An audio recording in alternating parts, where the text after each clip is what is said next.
All right, so we're gonna do the guillotine choke from the butterfly guard.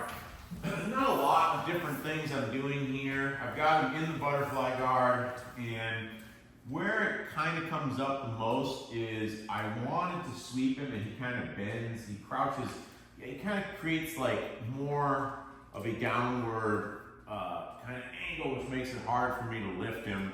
What I'm looking to do, I'll just do it and then we'll teach it, but I'm coming in and just from here. It's very strong without a whole lot of, even though you don't have the help of your legs in some sense, it is strong. We'll talk about how we can use our legs. But so basic thing I'm looking for is a relatively low head. Like if his head were like way up like this, it's gonna be a long day trying to go for a guillotine choke from here. It's more like I had some stuff I was going to sweep him, maybe he kind of stretches out, sprawl out a little bit. Like, yeah. I like to take it off of this position when he sort of sprawls backwards, because it's going to be easy. I can take his head and put it in. So I'm kind of like pushing his head down into the blade of my forearm. I'm going to put his head in that slot on the side. I'm going to come in, grab my wrist. Elbows go very high. I want my elbows to basically point more or less above his shoulders. And from this, I'm just checking the time and bringing the wrist into the neck. So I'm doing a little adjustment like this and bringing wrist to shoulder. But the placement of my elbows really makes this a great deal stronger. If I keep my elbows down, you'll see I'm squeezing harder than I did a second ago, but there's no choke. So I'm here. I want to come in, elbows nice and high. And now as I drive shoulder and wrist together, it's a very fast choke. Sorry, it's very strong. Now, let's just add a little something here. You know, one thing I can do, I'm going to hold my grip a little lighter intentionally, just so I'm not choking him the whole time. But one thing that you can do to kind of improve the choke, I want to stay forward, but I can also kind of push into his legs and put him into the sprawl position.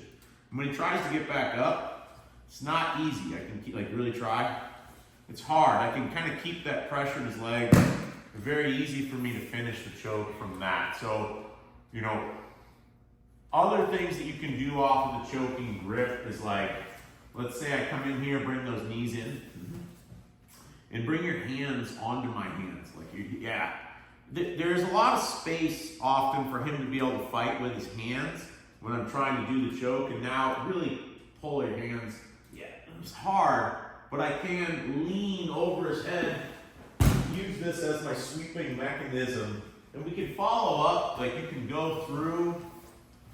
So I'm here and here, and he comes in with his hands. A very common response here is I can go over the top of his head and look to follow up and stay on top and actually try to finish my guillotine from here.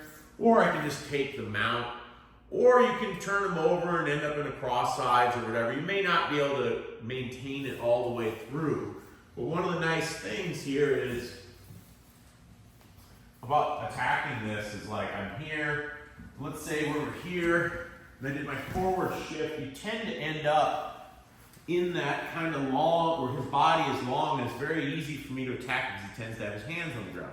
If he brings his hands in, I'm taking his arm past his elbow, which is the most important mechanic for me to steal that hook sweep. So for me, it's all very integrated when I'm looking for it, but you know, if the kid knows how to do a forward shift, that's a great time. This is the typical timing for me to look for this. Is like I'm here, I hit my forward shift, and I immediately saddle up on his head, because his head is kind of even lower than his butt here. And when he tries to pull free from here, it's not going to be easy. If he puts both hands on the business, it becomes very easy at that point. So like trying to think about connecting it with other things, I think is good. But that's a lot. The main thing for finishing with the kids, though, I would say, is these elbows up. This is going to make for a really strong choke, whereas if the elbows are down, not much is going to happen there, probably.